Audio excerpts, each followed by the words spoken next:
Bolsonaro, the senator for Rio de Janeiro, Brazil, and a great friend of Israel, Senator.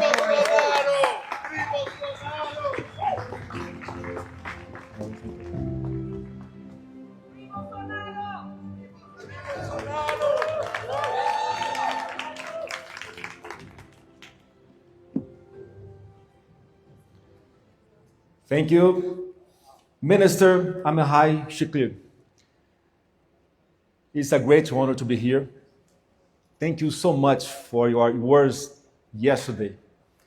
May God make them real in a very close future. Ladies and gentlemen, authorities, representatives of free nations, friends of Israel, Brazilian Jewish community, Brazil and Israel share a long and honorable history.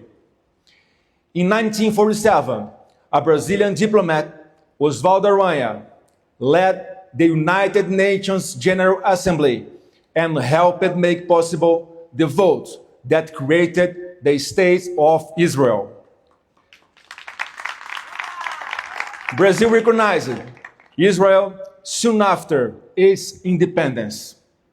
For many decades, our countries worked together as democratic nations in diplomacy, farming, technology, security, and innovation. This friendship was based on shared values, freedom, democracy, and respect for life. This historic bond was clearly defended under President Jair Bolsonaro. As president, Bolsonaro left no doubt he stood with Israel in international forums. He made cooperation between our countries stronger. And he made one thing very clear. Brazil stood with Israel against terrorism, with no excuses and no double standards. Sadly, this legacy was broken. Today, antisemitism is not a small issue.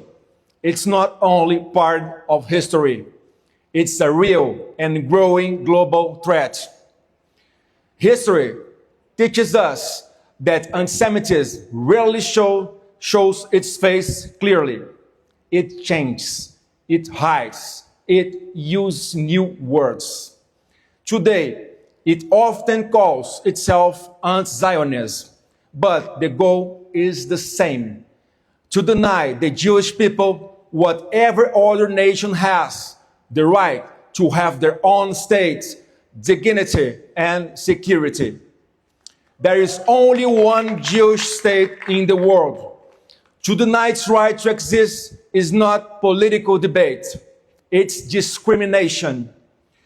The attacks of October 7th showed this truth very, very clear.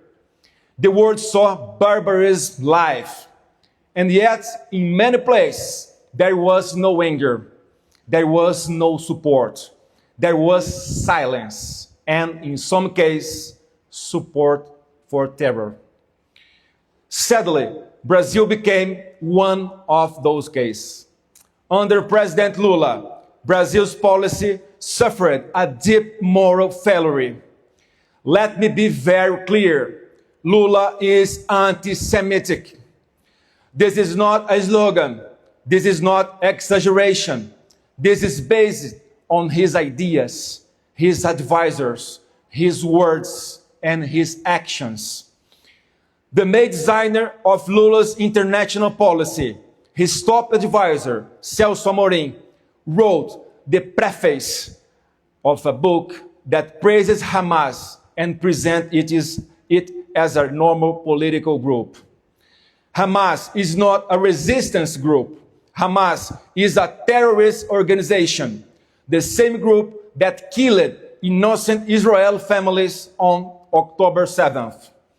This shows that what we see today is not an accident. It's not a mistake. It's an ideology. And this ideology does not stay on paper. it becomes government action. In early 2023, the Brazilian government allowed Iranian warships from a regime that openly calls for the destruction of Israel to enter a Brazilian port.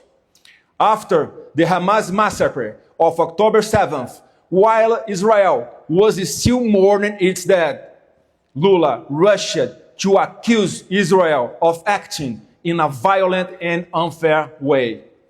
When Brazil's citizens left Gaza in November 2023, Lula used that moment not to condemn Hamas, but to attack Israel.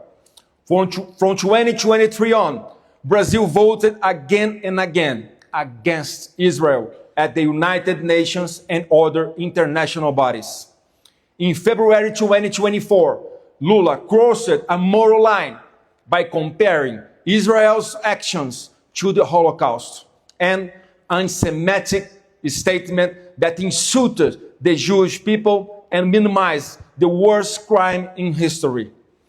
Brazil then called back its ambassador from Israel, stopped military cooperation with Israeli companies, supported false genocide claims against Israel in international courts, and refused to approve a new Israel ambassador.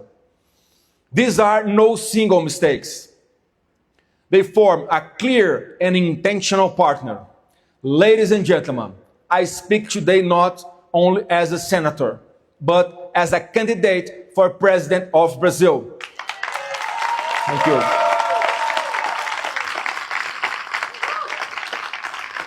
My father, Jair Bolsonaro, is today in prison because of political persecution, not justice.